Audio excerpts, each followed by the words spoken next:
अर्ज किया है। इरशाद इरशाद। बॉडी सबको बनानी है पर बनती सबसे नहीं। बॉडी सबको बनानी है पर बनती सबसे नहीं।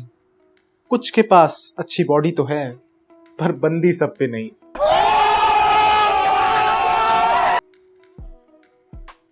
पहली गलती जो कि फ्रैंकली मैं भी अपने इनिशियल डेज में काफी करता था वो है ओवर ट्रेनिंग। जैसे अगर अपनी बात करूं तो स्टार्टिंग में मैं एक मसल ग्रुप के 16 से 18 सेट्स करता था एक हफ्ते में, और उसके बाद जो सोरनेस होती थी उसे इक्वेट करता था ज़्यादा ग्रोथ के साथ। पर ऐसा फिटनेस में तो नहीं होता है।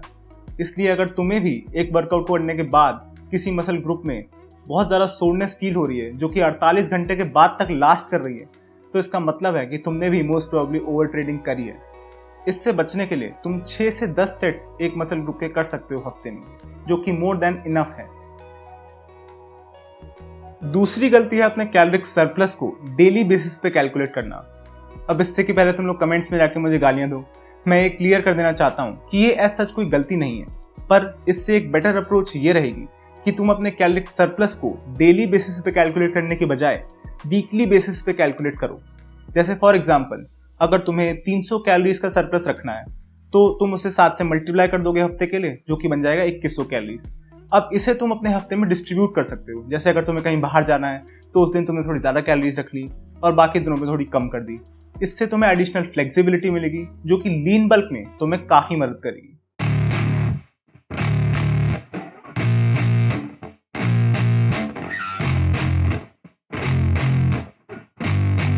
Yeah, I spit raps like a heart attack, fast fatal heart impact, past painful scars, in fact I blast tasteful bars and packs. I back up my actions, fact don't ask, grab reactions, jacked attack with every word, then act with class as they hear me snap. I got nothing to lose, cause I fought and felt the bruise, now I'm not the one confused, call the shots and they produce, I ain't lost, I'm finally loose, pick a new silver excuse, I need the views to...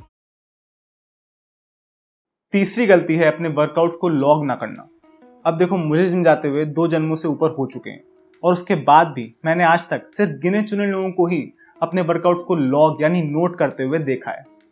अब देखो, unless तुम्हारी memory चिट्टी the robot जितनी तेज है, तुम्हें याद ही नहीं रहेगा कि तुमने लास्ट टाइम किसी एक्सरसाइज के कितने वेट से कितने रेप्स किए थे, तो प्रोग्रेस कैसे नापोगे। इसलिए अपने वर्कआउट्स को लॉग जरूर किया करो।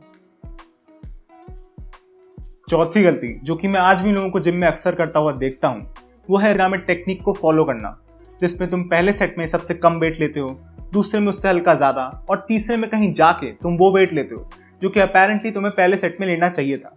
अब इससे होता यह है कि तुम्हारी मोस्ट ऑफ द एनर्जी पहले 2 सेट में वेस्ट हो चुकी होती है, तो फाइनल सेट के लिए तुम्हारे पास एनर्जी ही नहीं बचती। इसलिए तुम्हें करना ये चाहिए कि तुम अपने पहले सेट से ही वार्म अप सेट्स के बाद वाले अपना मैक्सिमम पॉसिबल वेट लो, बल्कि तुम लास्ट सेट में ऐसा कर सकते हो कि हल्का सा वेट गिरा के ज्यादा रेप्स के लिए जाओ।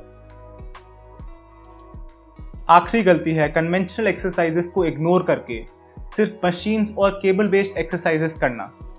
अब देखो, ये तुम मेरा पर्सनल ओपिनियन या बायस कह सकते हो, पर मेरे हिसाब से एक अच्छा वर्कआउट प्लान वो है जिसमें मशीन्स और केबल्स की एक्सरसाइजेस के साथ साथ कन्वेंशनल एक्सरसाइजेस जैसे dumbbell rows, barbell rows, dumbbell bench press, barbell bench press, squats etcetera भी इंक्लूडेड हों, क्योंकि तभी एक ऑलराउंड फिजिक डेवलप की जा सकती है।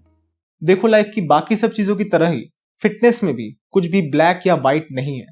इसलिए तुम मुझे अपने ओपिनियंस कमेंट सेक्शन में जरूर बताना। बाकी मैं मिलता हूं तुम सबको नेक्स्ट वीडियो में।